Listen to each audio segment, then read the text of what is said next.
You're very welcome to the Irish Political Roundup's Council's Caucus, and it's a new concept that we're developing and we're launching here tonight. And we came up with a name just there now, and we have to give credit to Councillor Michael Sheehan from New Ross in County Wexford. So this is a new concept we came up with last Sunday night, Paul. We did indeed, Roisin, where we're sitting down, having a cup of coffee, and this hit us, and we're delighted to be joined by four county councillors from all across Ireland. We have councillors representing Wexford, Kilkenny, Offaly, and Cork. So we have a really good spread of councillors this evening, Roisin. We do indeed. I'm going to introduce our county councillors, and we'll go ladies first. To the bottom of our screen, we have Councillor Jenny Katz-Slattery. She is a Fianna Fáil county councillor based in Mullavat in South Kilkenny, and the LEA is the Piltown. Jenny, the Piltown Municipal District, yeah. Municipal District. And then we have we have county councillors who have been on with us in the last couple of weeks, and Jenny was on with us about last year, Jenny, or the beginning of this year. You were on with us a couple of times here on the Zoom, and also at the General Election Camp Centre. And we've had many meetings with you outside as well, and the great fun they were indeed. And then we have, beside Jenny Katz-Slattery, we have Councillor John Leahy, and he is from Offaly. And Councillor Albert Deasy from Cork, from the Bishopstown area of Cork. Councillor Michael Sheehan from New Ross in County Wexford. Councillors, you're very welcome to the Irish Political Roundup's Council Caucus. Thank you, Roisin. Thanks, Roisin. So, Jenny, you may have to go because you're going to a function a little later on. So we'll come to you first. What would you like to share with us? What's coming up in your local area? What's happening, and what's happening in the papers as well? Well, Roisin, as you know, you've heard me banging on all the time about Irish water. They're my biggest bane in my life. Well, the lack of them. That, and we have huge issues with school transport as well, and bus Éireann. It's a constant battle. I just feel like there's no communication with bus Éireann. We can't communicate with them. The government don't seem to be doing anything. I just feel like the parents are left to it, and they're coming to us, but we can't get anything any further than they can, because bus Éireann won't speak to us. Irish water, like I said, Mullavat has no wastewater treatment plant. We're at capacity, so you cannot build a shed in Mullavat. And we thought it was going to be about 2029, and now they've come on and said, well, Bennettsbridge won't be done until then. So we could be looking at 2035 before anything is done in our area. And Mullavat village itself is an ageing village. So we're going to lose people from it. Like, the school will end up suffering, the clubs will end up suffering. And it's not just Mullavat, it's a lot of the areas in South Kilkenny have the same issue. And I just feel like we're being left to, like, the government are not addressing the issue enough, or not stress. I know Irish Water are their own entity, but something needs to be done to help us down here anyway now. Then, of course, we have down here in the south, we have Ferrybank. I'm sure everybody heard about the Water put in an objection to the shopping centre. Luckily, I think it didn't. It was failed. It didn't go ahead. Like, the work that has been put into the Ferrybank area over the last few years with the North Quays and everything is fantastic. Like, it's fabulous down there. And the people in Ferrybank want this shopping centre and need it. And the south needs it. I'm not sure why or how it came about that Waterford County Council put in that objection or went about that, but thank God it's going ahead. And it's been quashed now, and that's the end of it. And we're going ahead with the shopping centre in Duns. Thank God I've come on board after all these years of trying to negotiate with them and talk to them. It's going to happen. So there are big things happening down this side at the moment. Of course, we have the N25. We had a big meeting in the Rue Lane the other night. And the group down there in Slievru and or Glenmore down that area at the N25 that have come together, and their first public meeting had 600 people there. And they have now gotten speed limit changed on that road. They've gotten all the work done to clear back all the hedging and the, and that's blocking the visions. They're working with the roads transport with getting the roundabout sorted, or the roads off of the main road, getting work done on them. So Bernie Mullally and her team or her committee have done untold work, fabulous work. And it has come out of it now that they've set up a plan that if there was a fatality, God forbid another one, that there's an action plan put in place for diversions, and that's been done along with the guards, the county council, and the TI. So it's fantastic what that has come out of that, and it's all thanks to that committee that worked so hard and brought everybody together. And of course, then we're waiting on the funding for the next stages, and it has been promised and it's going to happen. So that's fantastic that we might get that done, because there's just too many fatalities after being on that road. So they're the big things happening around here at the moment. Of course, the ring road in Kilkenny as well has to be finished. They're pushing that. Yeah, And I'm not Jenny, sure what else we can go on. and Jenny, Paul and I were up at the Dail Eireann on Wednesday, and we spoke to Deputy Chap Clear, and he was telling us that the office in Mundavat is open, and you're down there on a Thursday and Friday. Have I got those days right? Yeah, well, Wednesday afternoon, Thursday, and he's kind of, both of us are there Friday, but he kind of takes it over there Friday. So it's great. Yeah, it's great to have an office in the south. That was his promise when he was campaigning, and he's seen it through, and it's happening now. So it's great. And we'll And come. Sorry, Paul. and is it? I'm sure there's a very, very steady stream of people Yeah. going through. I'm sure it's a busy constituency office. Yeah, it is, Paul. Yeah, his office in Kilkenny is really, really busy. Mulnavat is starting to pick up, yeah. Kind of what I'm doing is making appointments for him so that when he comes, I have a day for him, and I have meetings when he's there for the whole morning. So I'm keeping him busy in it. Yeah, I am. It's good. We have another local issue where our doctor is retiring here. Oh yes. And we have a doctor to replace them, but we need a building. They need somewhere to go because the doctor's surgery, it's part of his house and he's selling the whole lot. But the HSE have a health centre here already. So now we're trying to push to get these doctors into this HSE building that they can lease it off them or something. But we're not sure where that's going to go. But I know the amount of people that have contacted me to say, are we going to have no doctor now here? But look, we have to get in talks with the HSE, and they have to come on board and try and support the area. Like there's 100 people a day going in, the doctor told me, to his clinic in there. So yeah, it's very busy. So that's a local issue, very local for us. And of course, then I was on the presidential campaign today with Mr. Gavin. He was in Kilkenny. He went to the SOS and he was on Councillor, and we were in McDonough Junction. Very well received, to be fair. Seemed very nice man. Yeah, so that's where I was today. Hoping he'll do well. Indeed, I'm sure he will. And like all the candidates, Paul and I have to say very unbiased and with all this, but we wish all the candidates the very best of luck.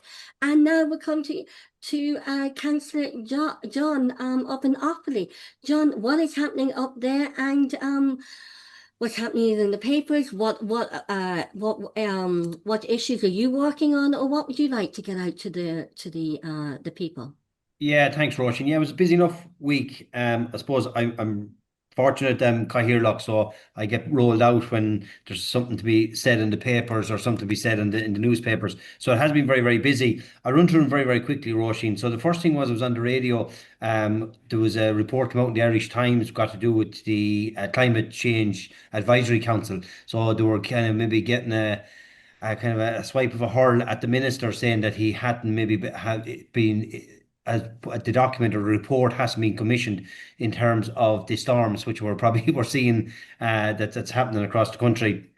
And I was brought on maybe just to ask my opinion in terms of what I felt was happening locally. Was there enough cover? Now, interestingly enough, I'm an independent. The obvious thing is that probably brought me on to criticise the government and criticise the minister, but it was far from it in the fact that anything that destruction or anything that happened in the last storm that we had and the previous one before that, the government actually paid up everything that was happened, let's say, on the public framework or anything that happened in the public parks or anything like that. The bills were covered. I suppose one thing I brought Roisin forward and Paul was I brought a motion forward to the after the last storm that we would clear the power lines, that we go down the power lines and look at where the trees are close to it or the forest that that these lines are running through, and that we clear back 50, 100 meters.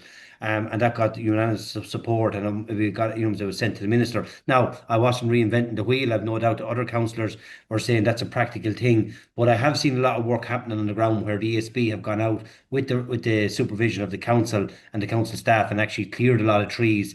So 90%. What was reported back to us from the ESB was that 90% of the trees that had fallen that were actually come down, or 90% of the power cuts in the Midlands was because of fallen trees. So I suppose it's like the theory, stitching nine saves nine type thing. So that's what I was busy. That was busy on the radio speaking about that. The other issues then, and Jenny touched on it, Uisce Éireann, and I suppose from our point of view, Irish water is the better known. And I was maybe mentioning to Paul that about 20% of that new line, that water line that's coming up to service Dublin, is going to be coming through Offaly. So we've a lot of work to do in terms of what's the overall benefit to Offaly County Council, to the communities, to the farmers that it's running through, say the commercial rates, development contributions. We've a lot of work to try to get that right, because we're only going to get one chance at it as such. But it is a huge opportunity for Offaly. It is being supported well. And then the teething issues, as always, and Jenny touched on it there, is that trying to get communication from Irish Water. We have a dedicated line and email address. It's great, you feed it in, they answer it, they come back to you, but the action on the ground is totally two different things. I suppose just another thing that was a kind of more of a kind of a novelty thing is I was in the paper for the chain of office. We actually sanctioned new chains for Offaly. We have a new Cahirlock chain, and we had never had chains for the three MDs that we have. So we've Boreen, Derry and Tullamore. So it's going on for the last, I'd say no chairperson wanted to make a decision on it. It's costing €10,000 for these three chains or four chains. And eventually I just rubber stamped it and took the hit on it, and it was in the paper, so you can imagine the headlines. New Cahirlock sanctions 10,000 for chains. So nobody wanted that bad press, but you know how to go over, and we got through it. But with the new chains coming, they were badly needed. I suppose the Cahirlocks of each of the MDs were saying that when they go to events or there was civic events, receptions locally, they'd no chain of office. So we have the chains now anyway, and I took the hit on it as the one that spent 10,000 on chains in a housing crisis and every other crisis that people think that's happening. The other thing that I suppose that, and I'll finish on it, is the presidential election.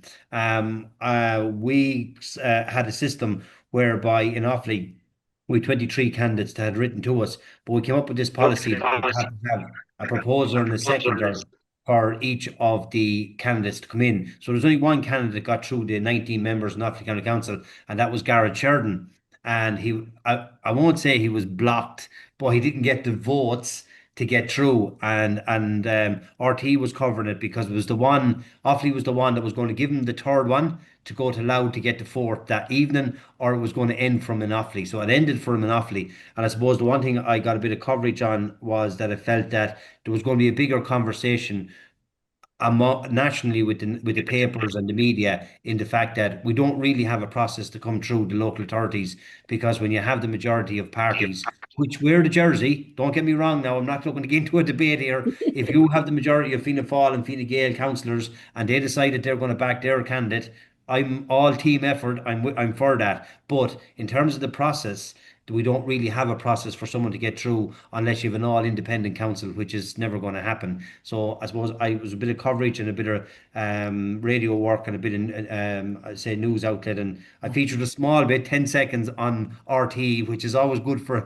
a local councillor, beside Garrett Sheridan. And it's just regrettable that he didn't get through, and the process probably has failed. So now, really and truly, it's really in 7 years' time, who would put themselves forward really in that process through the local authorities. Probably it's a dead duck. So sorry about that. I know I went on a bit there, but they're the kind of the issues. It just had been a very, very busy week or week and a half on the media front with them few issues. One question, John. Yeah. And the answer might be a good investment though. Are the chains made of gold, silver, or bronze? Roisin, if they were gold, I'd have them melted down at this stage and cashed in. So it's silver. So yeah. Well, that's still an investment, isn't it? It's still metal, and it's still an investment if the county council needs the money quickly. Yeah, exactly. Yeah. That is great. Absolutely. And just a quick one, John, you were talking about the process for presidential hopefuls about going through the county council process. Do you think that needs to be reformed on a bigger scale? You're probably to do that. You're looking at a change to the constitution. Would something like, I know Independent Ireland have proposed that if a candidate could get 100 county councillors across the country to propose or to sign nomination papers, that might be a better way of doing it, and you wouldn't have the same. It would probably make it easier for local authorities as well. Yeah, exactly. Yeah. No, it's going to be interesting, Paul. Something has to change. I don't really have a solution to it. But what I think is going to happen is, and I think it's only brewing now, I think there's going to be a kickback from the main political parties. And I think people are going to send a message to them to say, well, listen, we've only three in the race. We would have liked to see more. And I think myself, without mentioning any names, I think Catherine Connolly will benefit on the back of it. Now, that's what I'm hearing on the ground from staunch supporters, both for Fianna Fáil and Fine Gael, which was predominantly very much how Offaly is made up. Now, yet again, when people go in and the campaign goes through and the debates happen, will people, that bit of anger that's with people at the moment, will that dissipate, and will people just go in and do what they normally do and vote the main political parties? But at the moment, what I'm hearing on the ground is there's a lot of disquiet in the fact of that there isn't a process for someone to get through. And I think people would have liked to see maybe one or two independents coming through. Not saying they would have been elected, but I think it would have added a bit of charisma to the debate. At the moment, I think we'd agree three on a panel and trying to debate maybe is not the best thing in the world in terms of entertainment, but listen, that's the process. But yeah, Paul, I think we are going to see some sort of reform, and I think you'll see it coming from the likes of Independent Ireland, who'll be kind of fighting the flag for the independent. And also joining us this evening, we have Councillor Michael Sheehan from New Ross in County Wexford, who's been a county councillor since 1999. Michael, I'm sure it's been a busy couple of weeks for you, and you have your four-legged friend there with I've you. been dog bombed. I don't know if it's the proper word, but I think I've been dog bombed because he wouldn't come near me for the whole day. The light goes on, all of a sudden, razzle dazzle. He loves the light as our Milo. So, what kind of stories caught your eyes, both be it locally or nationally? Okay, Oh. I have them. Sorry, I'm behind. I'm slacking, Paul. Apologies. No, you're okay. You're okay. Let me get these. You might talk us through Yeah. through the mic when they pop up on the screen there. Yeah, just while you're doing that, can I just back up what John is saying about the presidential campaign? Because I think I don't know. Did Wexford County Council have their meeting when the last time we spoke? Myself, yourself, and Albert. I don't know if we did, but we had a really ding dong of a meeting because we invite anybody who wrote to us. We gave them the opportunity to come in and talk to us, and you know what? I really wish a lot more people had seen the caliber of candidate coming into us, because it was just a comedy of errors. Like if somebody was on the dart, somebody came in and they're saying sure they had nothing else to do, and they used to try out for Tin Lizzy and they used to do other stuff. So why not give the presidency a go? And we're sitting there saying, Mother of Divine God, where are we going with this? And then Paul, we had Maria Steen, and then we had Gavin Sheridan. And I'm telling you, the entire room changed when those two came on. There was another lady, I think Lorna McCormick came on, and she was really good, really genuine, like really decent presentation. But then Maria Steen came on and Gavin Sheridan came on, and the game changed. I mean, we were looking at him, and I was hoping that maybe one or both would at least make it to the floor, and then they would get a vote there. But the whip that wasn't applied, was actually applied, but it wasn't officially called a whip. It's just that we're all voting together. So unfortunately, Wexford County Council saw the writing on the wall, and the members of Labour, Fianna Fáil and Fine Gael, and 2 independents, I might add, voted to say that we would nominate no one. So like the meeting kind of ended with a bit of a bang, because we spent 3 hours hearing, why we're the worst people on earth and why we shouldn't be nominating people, and then to be told, no, we're not nominating anyone. So, it was difficult. But what I did come out of that meeting with, and similar to John, the middle parties, or the government parties, they're worried.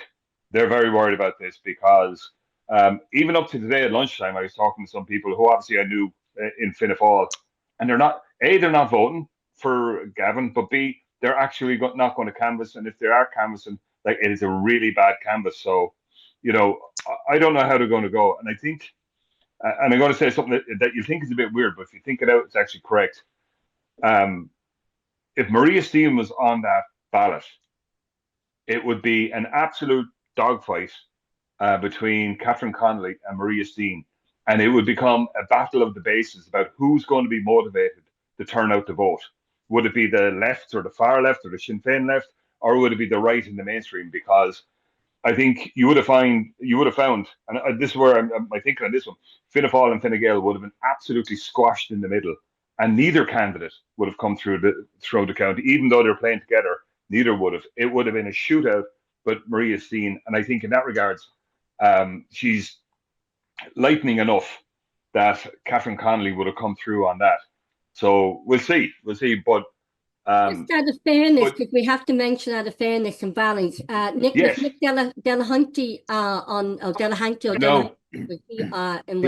he didn't come to us, unfortunately. Like, anybody who wrote to us was given the opportunity, and I think originally when we decided, Roisin, that they had to come in person, but because there was 5 meetings going on here, 5 meetings going on there, that we allowed people to come in online, so that kind of changed the momentum of the meeting. But to be fair, and correctly, you're right. To be fair, everyone got an opportunity to come in, give their 5-minute elevator pitch, and that was it. We didn't do questions and answers because of the sheer volume of numbers. Okay. But you know what? But if it's a day like today, if the weather is like it is now on the day of the election, it's going to be horrendously low turnout, and it's really going to be about which base is motivated. And I think over the last 72 hours, you can see, without naming one and breaking the bias law, you can see which base is highly motivated and which ones are literally sitting on their hands saying, sure, look, we'll see how it goes. May the best man jump the hedge. But, just something that Paul had raised about the process, I don't think there will be any change. And I don't think there's an appetite for change on how the selection process is. And it actually, believe it or not, and, the candidates I was hoping to come through were on the raw end of the edge. The process is there to weed out the people who shouldn't be on the ballot, as well as to stop the people who should. Do you know what I mean? And that's what the process is designed to do. It was designed back in the 1930s, principally, right? But to get very anorak about it, it was designed in the 30s principally to stop any megalomaniac taking over the government. And if someone did take over the government, as they were in Germany, Spain, and Italy, that there was another avenue outside of the Oireachtas to bring somebody in to put a blocker on it. That's why, you have 2 different mechanisms for appointing. That if somebody, and like you have to remember, this was framed with Hitler, Franco, and Mussolini on stage. So I mean, there's that whole aspect to it too. So the system actually did what it was designed to do, but in this regard, the major political parties kind of bound together and stopped it. And that was the first time, I think, in a long time, I think 35 years, since we have no candidate have come through the council route. And sometimes they applied a whip, sometimes they didn't. In the last election, the Fianna Fáil group, which is a part of, said we were going to vote for Sean Gallagher. But, at the time, Councillor Malcolm Byrne had promised Mary Davis, and he went that way. And she ended up getting the nomination from the other parties and him. So, look, that's the way, that's the way the cookie crumbles. Politics, as we all know, and both John and I would contest this, and I say Albert can too, it's a very unfair game. That's just the way it goes. So, get on with it. And we'll just come up with the first article that you brought up there today. Michael, talk us through this one. Well, sorry, I said, oh yeah, here, yeah, now, yeah. All of us will be facing this, and by this time next month, by the end of the month, we'll all have been facing into our local authority budgets, which are absolutely miserable as we kind of go into the budgetary process. And next Tuesday is the big bang, the budget. We're going to have Minister Paschal Donoghue and Minister Jack Chambers getting up to say how much money we don't have to spend. And like, I would have my views on it and I'd have my opinions on it. But really what we're finding is that workers are getting it absolutely. They're getting scalded. They're getting in the neck. All the premiums are rising. Insurance is rising. Cost of living is rising. Food is rising. School voluntary fees are rising. And their ability to pay them isn't. And I think we have a huge problem there, particularly when IFAC, the Irish Fiscal Advisory Council, came out and literally, for those of us who went to the tech, literally threw T-square at the government because they said, right, instead of giving all the money on a VAT reduction, you can hire over 800 nurses, or you can, do 11,000 teachers, or you can reduce taxes, and that workers won't pay the higher rate until 47,000 euros. So I cut this the article I said I put up there because we're going to be dealing with the impact of this for the next year in all of our clinics and all of our dealings, where workers simply are not going to be able to survive on the wages that there are. And the government, and I'm not having to go at the government because all budgets are about choices, and the choices are based on values. So we'll see what comes out in the budget next Tuesday. But I wouldn't be optimistic. If I was somebody in a vulnerable position, somebody on a low income, or somebody working, I would not be looking forward to next Tuesday. And I'm just going to share your next one. I think why I'm sharing this, I think I was listening to Ivan Yates, and he said it's going to be a really, really horrible budget, and we must prepare ourselves for it. So this is... It is, Rosa, it is, but, and again, and Jenny will tell you this, like, same in Mullabat and same in South Kilkenny and New Ross. Like, we have pubs that are literally sliding under, we have restaurants going out of business and that sort of stuff. They're all dying on their feet, right? And I would be much more happier if the government had a targeted plan with the local authorities and let the councillors administer the scheme, like we did during COVID. But like, do we really need to give McDonald's and Burger King, and do we need to give the Shelbourne Hotel and places like that a 4% reduction in their VAT? Because, and I teach economics, I'm telling you this, right? Anybody or any of these places that get a reduction in their VAT, they will not be passing that on to you and me. They won't. And what's going to happen with hotels is if hotel rooms are cheaper, then the demand for hotel rooms is going to go up, which means the price is going to go up. So we're back to square one. So I think, and I actually put it to several government ministers, that leave the VAT rate as it is and put a pot of money there so local authorities can give restaurants within their town centres and their areas pay off their rates, which is far more valuable, or give them money directly as a grant to do up their premises and that sort of stuff. But if you look at the IFAC, look at their statement from yesterday, they're saying they're not really sure. As a matter of fact, they can't calculate whether the reduction in the VAT rate is going to be passed on.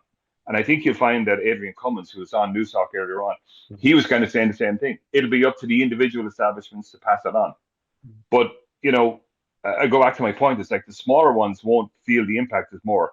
But when you take somewhere like McDonald's and Supermax and all of the multinationals, Kentucky Fried Chicken of the world, like, they're going to get a whopper of a break at the expense of, the local restaurant downtown that the family has been running for the last 40 years. And Jenny, you have not to just to take away from time, but Jenny, when we were down with you in Mundavat, when you showed us around Mundavat, you showed us that there was a pub there, and during the day it was a cafe, and in the evening it was a pub. And so it's about the local economy, isn't it? Giving the county councillors the opportunities to help the local economy and the local employment. Yeah, absolutely, Roisin. And look, I feel I might be set up here with all the independent councillors here, and the only party councillor here. But look, not at all, Jenny, not at all.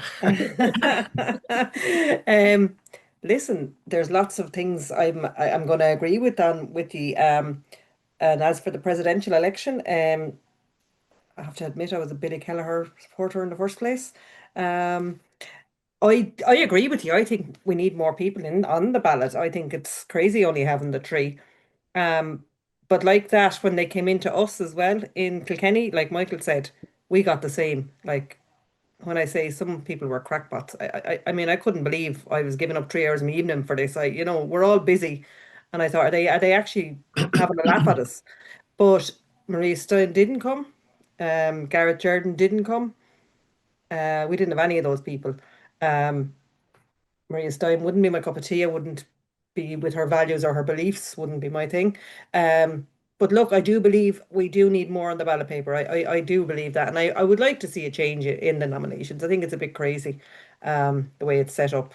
And I can see what Michael was saying, how it is done. But yeah, look, as for the budget, it is probably going to be hard. Yeah, it is, I'd imagine. And like, I agree, definitely those McDonald's and all those places, they don't need that 4% reduction. Absolutely not, because they will not pass it on. That's a guarantee, I'm sure.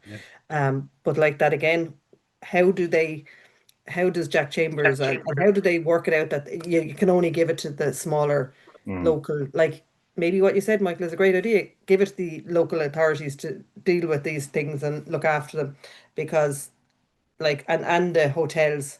I mean, you all know, like, booking a hotel room in Dublin, what you're going to pay. You probably wouldn't even do it now. It's so expensive. Like, I don't see giving them a reduction is going to help anybody, or, you know, it won't come back to and like you said, they will not give it back to us. And the smaller people, then it's just loaded on to them again. Like, I just think, yeah, there's going to be probably a lot of hardship from the budget next week, for the working people, maybe, like all of us. I have a young lad doing his leaving cert, probably going to want to go to Limerick next year for 4 years. I've just put one through Dublin for 4 years, so I know what the cost of living is like. Let me tell you, I know what it costs to put a child through college, and yeah. But at the same time, I think, look at, they're going to have to mind the coffers as well. They're going to have to look after what we do have. Let's wait and see what comes out of it. Let's wait and see what comes out of it. And I'm going to share your next, can you see that on the screen, ladies and gentlemen? Yep. Yep. Yeah, yeah. So, Michael, if you could quickly put us, because we're running out of time, you could quickly talk us through this article that you wanted to talk about. Yeah, actually, this is a motion, actually, I have for the County Council on the 13th of October, and hopefully it'll pass. And if it does, then John and Jenny and Albert are going to have it in front of them so they can become the champion of it. But there is a movement called EDIT, End the Discrimination in Inheritance Tax. And essentially what we're looking for is that instead of having different bands for inheritance tax, that we'd have one band, and that the limit can be reviewed from time to time. And the rationale with this is that if you have a married couple with a child and they have a house over 400,000 and they sadly pass away and they bequeath that house to the child, that child can inherit the entire house up to 400,000 tax-free. However, if that couple doesn't have any children and they want to leave that house to a niece, nephew, carer, another member of the family, not a direct offspring, 40,000 is the limit. So they would have to pay 33% tax on the balance of that, which would be 360,000 euros. So there's an inherent, I guess you can look at it this way. There's an inherent discrimination with childless couples or same-sex couples or even singles who don't have any offspring of their own, or couples who want to give it to other people as well as their children. So there's an inherent discrimination there. So the motion is simply saying we're writing to Jack Chambers because ultimately this is an expenditure and revenue issue and a taxation issue, but we're also writing to Norma Foley, hopefully, because it's an equality issue, because this legislation is based on the definition of the family based in the Constitution. So it's a very limited definition of the family that a very expansive law is based on. So the motion goes around saying, listen, can we just say we're going to harmonize all the bands instead of A, B, and C, which is the current structure? Can we not just accept it all as one and have one band with one limit, so that if you don't have any children and you want to bequeath something to your nieces, nephews, or somebody else, that they don't have this impunity, what essentially is a death tax, because you only pay it when you die. And I suspect, I'm hoping it'll pass, but I think that's where, no pun intended, it will die, because the government makes 640 million euros every year from capital acquisition tax, of which inheritance tax is a factor. It's not the only one, but it's a part of it there. So that's motion number one. And this other, is this a motion or is this Can you see all the? This is Stout's Law, isn't it? Stout's Law? Yes. Yeah, this is motion number 2. We're allowed 2 motions per month. So, you know, it's a handy way of just kind of shaping council policies and independent and kind of moving on from there. Very simple. And if you Google this, you'll see all the details. There was a beautiful dog by the name of Stout. He was in a foster family who absolutely loved him to death. Stout was born with all sorts of issues in skeletal abnormalities. He was very unwell, sick. And some of it was due to the living conditions he was brought up in. Some of it was due to the actual physical exhaustion of his mother. So essentially what we're hoping to do is that we bring forward this Stout's Law, which is a raft of changes to the legislation, the 2010 legislation. You can see the name of it there. And what we want to do is say, listen, you know, there has to be a minimum age at which you cannot breed a dog. Not just as soon as a dog is able to have its first litter, you breed it. And there has to be a limit about how many litters a dog can have in its lifetime. And, you know, and this is the weird thing, is there's actually no oversight or no regulatory authority, no regulation on this area. And so you can have a dog literally in a cage in the backyard, very few people inspected. The traffic ward or the dog wardens are overstretched and under-resourced. And what we're saying is, like, look, we need the Department of Agriculture to overhaul this so that backyard breeders, not the reputable ones who are licensed and do everything right, it's the backyard breeders who are literally puppy farms who, as soon as a bitch becomes available to have pups, just crank them out, crank them out, and crank them out. And then as soon as their breeding life is over, they're literally discarded.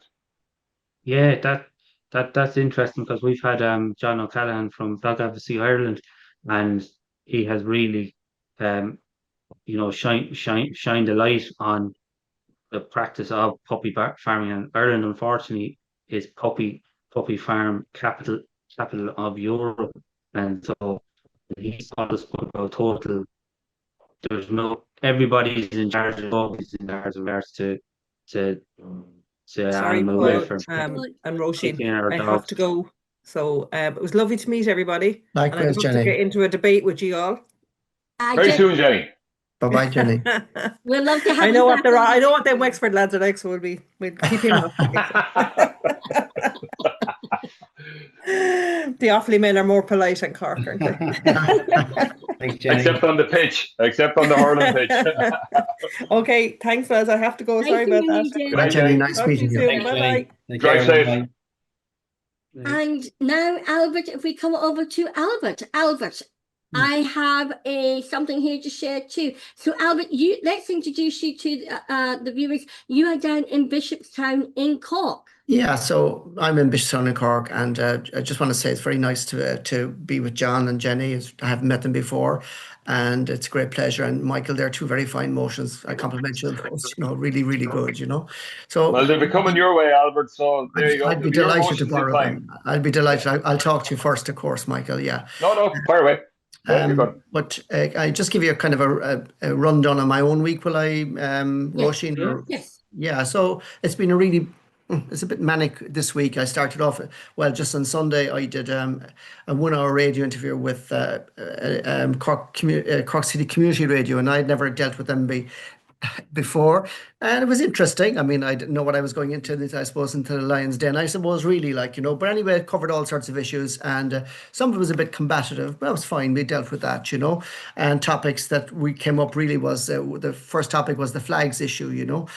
We have an issue, as you know, is going on in other cities and towns, I think, where people are putting flags up on flagpoles, and I think the perception was that this was, you know, offensive and threatening to people who were not of Irish nationality and that, you know. So I suppose I took a position on that, you know, I have always, and I would go back to Italian 90, I don't like flags outside pubs or used for decorative purposes, and certainly not for, you know, I've high regard for the flag, and I've always had that position. I just would never, you know, using alcohol or whatever or the flag to promote the sale of alcohol or whatever, any other purpose, I just don't like it. You know, I find it distasteful.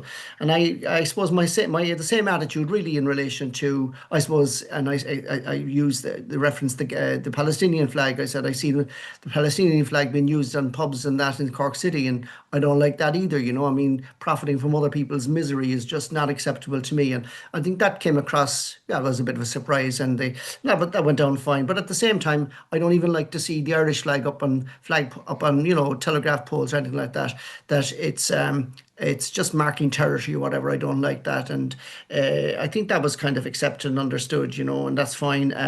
But at the same time, I respect everyone's right to fly whatever flag they want to, wherever they want to.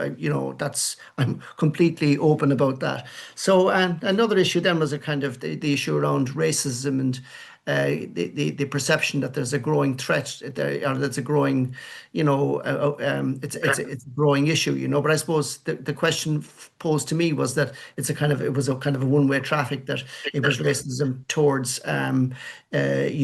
immigrants into Ireland, and I had to I highlighted, well, it's not as simple as that, that there's we've guards being attacked, we've people being attacked in Dublin, and everywhere really, so I said, look, I abhor racism. I think it's terrible, and the idea that people are subject to taunting, well, I have never experienced that, but leaving that aside, that's not acceptable. But I had to kind of put over the fact that we have laws for incitement to hatred, and I felt that the laws were sufficient, and I'm a bit of a free speech absolutist myself. I don't like race. I don't like any sort of provocative behaviour. It's unacceptable, and my attitude really in all of this is that bullies and people that behave in a nasty way, they're kind of, we regulate those, we ignore them, and they're isolated, that we're able as a people to deal with that. We don't need any more laws. And I suppose the other big issue we discussed then was housing. And I suppose, my attitude is that, we have a massive housing problem, and I went into some detail on that. And I think that's largely been, dreadful government, just terrible. Some of the policies that we've been pursuing have been terrible. Just a lot of it is around immigration as well, and that we haven't managed that. And I gave the data on that, but I suppose the interviewer was more obsessed with the fact that there were housing, the housing that was boarded up in the city, which of course is a problem, but it's not a major problem. You're tinkering at the edges, and I suppose we left it. We left. We had he did.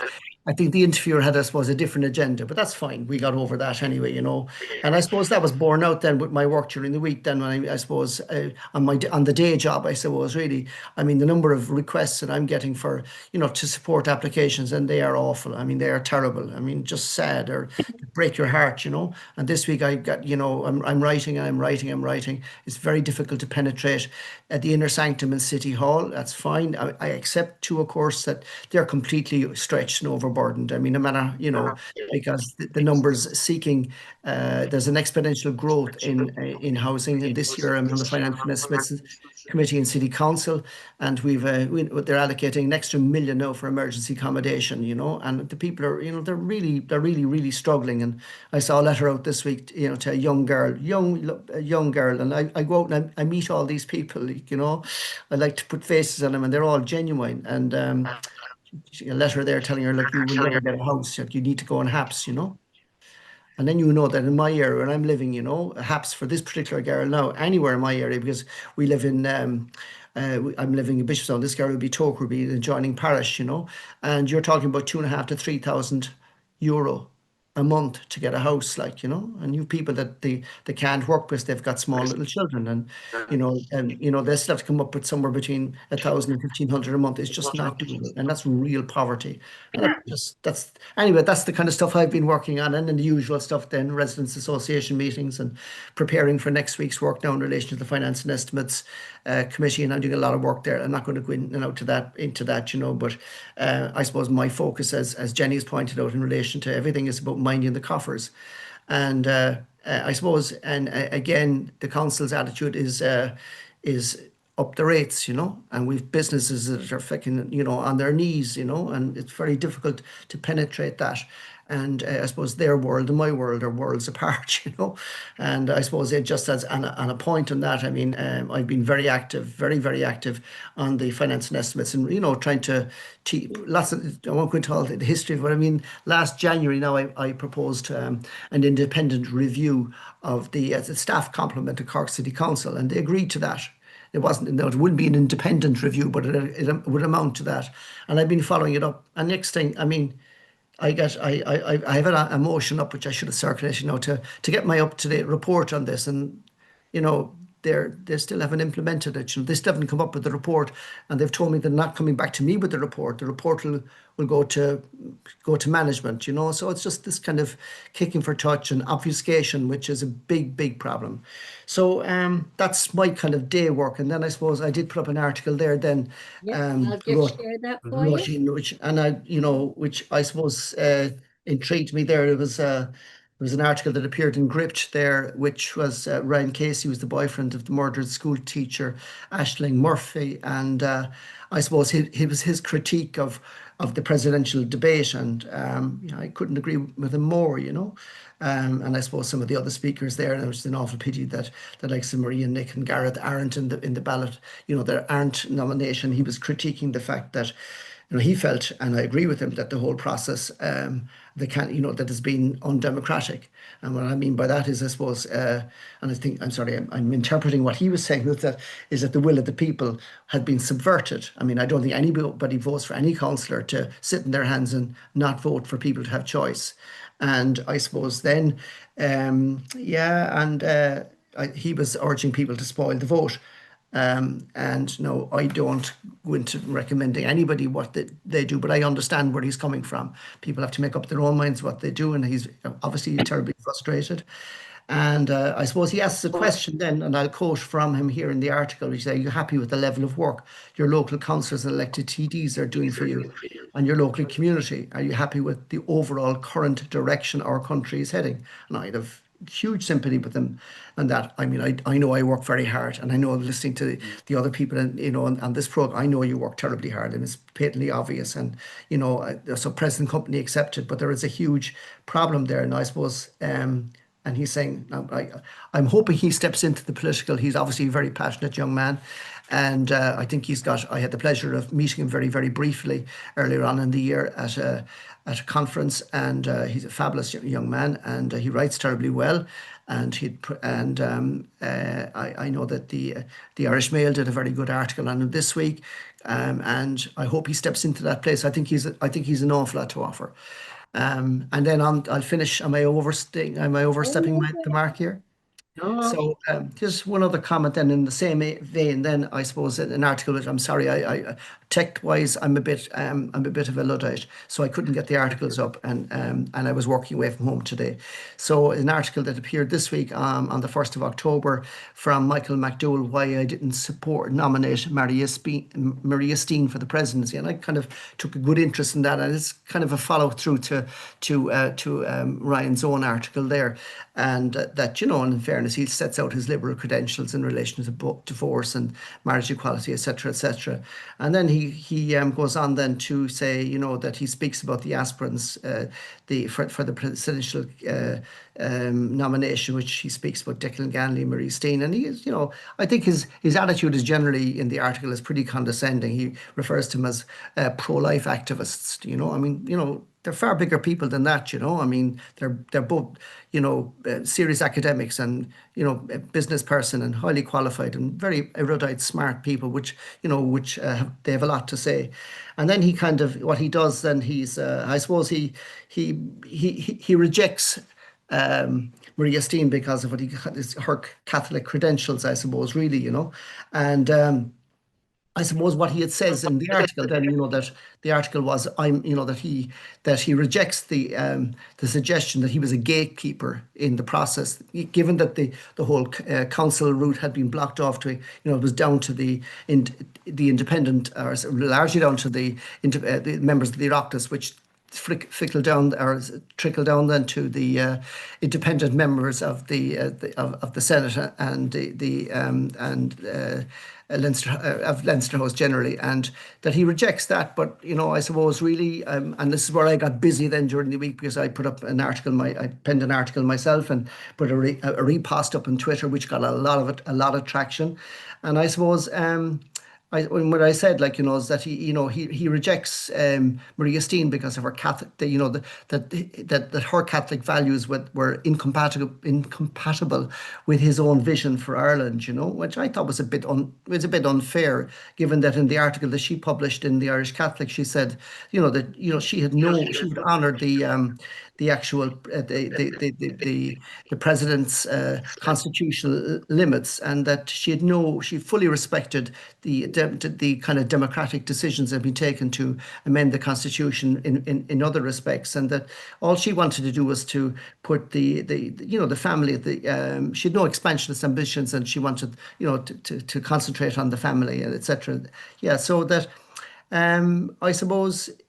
I critiqued then, I suppose, that the fact that he also mentioned that that he felt that Steen would win, and by withdrawing support for her, because of her beliefs, I thought was really unbecoming of a man of his experience, and I thought was very mean and petty, And I did say that, that even though he denied that he was being the gatekeeper, he actually was he was playing the kingmaker's role, and by stifling choice, and, that this isn't about.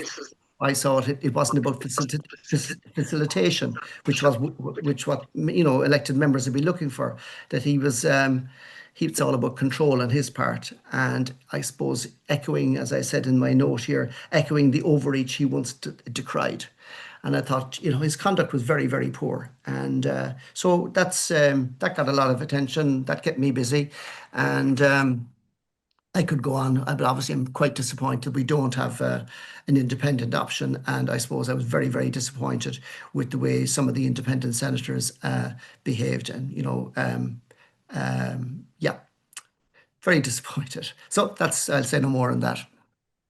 Well, we're going to leave the next couple of minutes. We've got about five or 6 minutes, gentlemen, where you can all just talk to one another and we're going to pass the floor over to you guys. Yeah, well, just suppose firstly, just on the whole presidential, I think it's amazing. Like, you can be from any part of the country, but when the sentiment is out there and the feeling is out there, it's amazing that we all as three independents, we're kind of feeling the same thing, that there is a bit of disquiet out there in terms of the process. Paul touched on it in terms of will we see change, and Michael brought up a point I've never heard before in terms of it was designed for kind of a two-pronged process. Stop somebody, and then if you needed somebody, put them in. So I think I've never heard that angle on it before, and it's interesting. So it's an interesting space. And I suppose just on lastly from Michael's motions, the inheritance tax, Michael, I'm an auctioneer by trade, and I have my own company, and it's amazing. It's just the amount of anger that's out there with people that want to leave their inheritance, their work, all their lives they've worked for their assets, whatever the case may be, and next thing they're being crippled, and people are trying to plan ahead now to try to avoid the taxes, and what they feel is penalising them. And I think it's a great motion. I look forward to that coming before Offaly County Council. I'll speak on it as well. Well, I would say to yourself and Albert, if you want, I'll email you both and you can table them in your own name, because as we're finding out, when it goes to the floor of the council, it could go anywhere. You just can't be too sure how these things land, Yeah. Thanks, Michael. That would be great. Thank and you. what we can do, if you like, as well, John, and we can share, if you like, gentlemen, we can share your details with one another, and you can connect that way as well. So we'd be delighted. But I'll say something that John hit on there.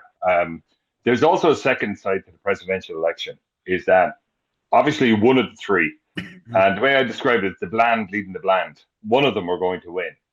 But whichever government leader doesn't win, I'd say is in serious trouble. Because if Fine Gael if their lady doesn't come and win it, then they'll be looking at the leader there. And I can tell you, and I understand from what I'm hearing, there's huge disquiet within the Fianna Fáil groupings that the process really kind of got off to a bad start, and that has led a lot of people to be very sour because, as you know, like most political parties, it's one member, one vote. And, well, why are you a member of a party if the only thing you're told is this is your candidate, get out and vote?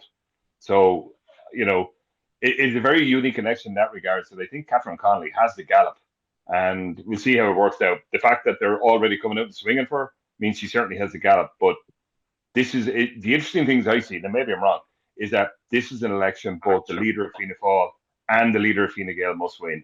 And if one wins and the other doesn't, then their leadership is seriously, seriously damaged. And I would question whether they'll make it into the middle of next year at all. Interesting. I think a lot of people are asking those questions as well. And what we're hearing is a lot of people are saying, is this a referendum? Is this really a referendum on the government?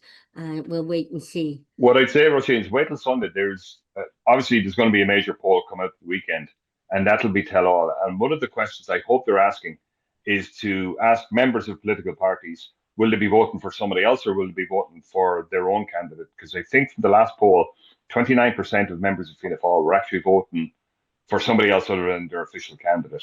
So if that's the case, it looks like no pun intended, looks like the manager has lost the room and the chief executive is going to have to come out and say he backs him.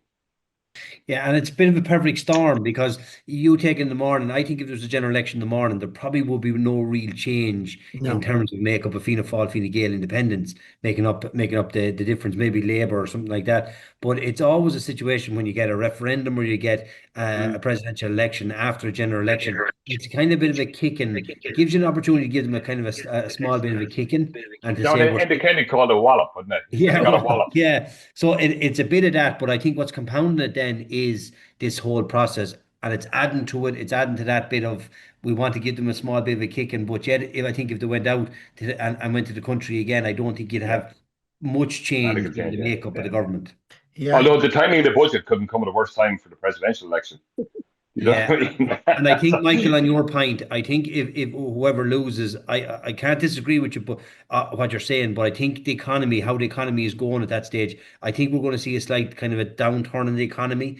And I think that people will be looking at it and hedging their bets and saying, no, listen, we'll leave it for a year, maybe a year out before general election, before maybe taking... Oh, there won't be an election. Yeah, but I think, John, there could well be one. Well, I certainly think by the time of the general election, if it runs at full course at 2029, I think you'll have two new leaders in Fianna Fáil and Fine Gael. Well, I think Micheál Martin will be in Europe myself. I think he will. I think Micheál Martin was made for him to go for the presidential this time, and I think he would have done very well.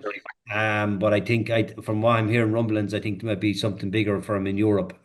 Because I can't see him going in and leading Fianna Fáil into the next general election. I think he's done it all. Yeah, well, look, I mean, he has the European presidency, and I'd say he's networking like mad. So you're not wrong there. But I think, you know what I mean? But in 2029, Fine Gael will be in power the bones of 20 years, and Fianna Fáil, while they're in power, in the shadows of power, will be on 15 years. So, you know what I mean? They're going to need no fresh talent. But I agree with you, like, if the election's held next year, there'll be no change. And when the election's held in 2029, it'll be an election where nobody will win, because you'll have four groups the same size. Yeah. Yeah, but if I can just say there, I like what you're both saying, but I think there's a general consensus out there that people are very uncomfortable when this is panned out. You know, I don't know what way it's going to work. All I will predict is that there'll be a very, very low turnout. I mean, who have you got to turn out for? You know, I mean, Fine Gael and Fianna Fáil are you know, there's no difference. There was a difference before, a significant difference in outlook and that, but that's gone. I mean, and they're just. Yeah. You know, everything is about holding on to power at any cost. And I can, you know, I don't know. I think, Michael, your call on that is correct. Is that they're, you know, whoever loses this, if it's going to be one, if Fine Gael or Fianna, they're gone. Is, you know, they're, you know, but people, whatever was going to, I just sense talking to people are really, really uncomfortable with the kind of, I would call it the suppression of democracy, really, by allowing just three candidates. None of them are very strong candidates. And I just like your comments or your views in relation to what happened in Galway last night. I thought that was very disturbing from Catherine Connolly. Very, very bad performance, you know, where one of the Burke family tried to speak and raise a question. And the intolerance that was shown to him, I thought was unbelievable, like, you know, and, you know, the way the audience, the youngsters, I just felt, wow, they're all triggered that literally you say a word, like as in transgender, and the whole audience is triggered. And then to see guards coming into an election, into the lecture hall and to escort a man out, a young man who was a completely respectable. I just think Catherine Connolly did not cover herself well. But look, there's obviously an appetite for that as well, you know, in terms of free speech. I mean, the fact that she wouldn't answer a question, I Well, thought I that was. think, Albert, my understanding is first of all, you had to be called on, and second of all, it was pre-arranged questions. So anybody who asked a question was vetted. That's my understanding from what I read this morning about that. So, Yeah, you know I've what I heard mean? different. I've heard different things, and that, notwithstanding that, you know, nobody said to him that your question is going to be answered. She didn't reassure him, and she had great opportunity to assure him, look, I'll answer every question, even if I have to stay another hour.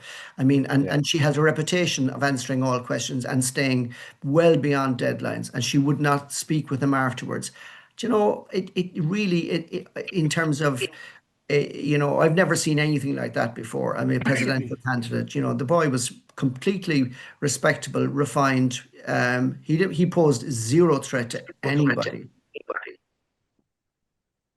Well, gentlemen, we could go on all night, and I'd be sitting here with great interest and anticipation of what's going to come up within the local county councillors. But we've run out of time, because this is what I think. We need county councillors all talking to one another on platforms and meeting one another. And this is what the people want. We want to hear what is happening locally at grassroots level. And the county councillors, you are grassroots. You know exactly what is going on, what people are saying, what people are feeling, and what needs to happen nationally to help our local communities across the length and breadth of Ireland.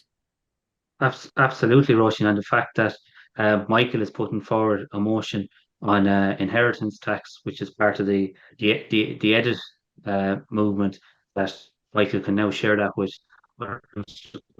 John, like John's over in Europe. You see a lot of that, and Albert, you're an independent as well. So this just shows the power of the platform, that you can bring forward motions and ideas like that, and you know, it's a way of trying to implement change. Absolutely. I mean, I thank Michael. I'm delighted, you know, and I hope I'll be able to return the compliment, of course. And John, you know, that's Albert, fantastic. You know. you and I, we have to sit down now and draw up this new party, because what is coming through to me, and maybe John, you could join in with us, there is room for a new political party in the spectrum, either centre right or right of centre, but there is room there for a government party to come along and say, listen, we need small government, we need smart welfare, Small we need low government. tax, Yeah. and we need strong local authorities. You know what I mean? And I think, and I would be hoping that in you know, the months and years to come, that a new party can emerge, because I think one of the things we're seeing with Fine Gael and Fine Gael in government is very little difference between them. You know what I mean? You have a Fine Gael candidate with a green background and a Fine Gael candidate with a blue background. That should be your worry there, you know? Mm. I'm laughing here, lads, because I was talking to Paul and Roisin on the last interview I done with them, and I was one of the three that set up Renewa, and we'll see how that went. So, Michael, I'm going to let you off and watch from a distance to see how that goes for you. No, there is some, and you see it after the budget. Like, there is room there for a party that literally prioritizes the workers, because I honestly think, you know, and you know what the weird thing is, the longer I'm in politics, the more I actually feel the workers are just getting it, and they're getting shafted at every turn, because it's actually better to be on You're social here. welfare than it is working. And you know, we need smart welfare, because, like, and this will sound begrudgery, like, I know, and we all know people who are 3 and 4 generations on social welfare, and they're living the best life. And you're walking around with the stresses of mortgage and health insurance and cars and all that sort of stuff. End of the week, absolutely nothing. They're hitting the food banks. You know what I mean? So there's a narrative out there.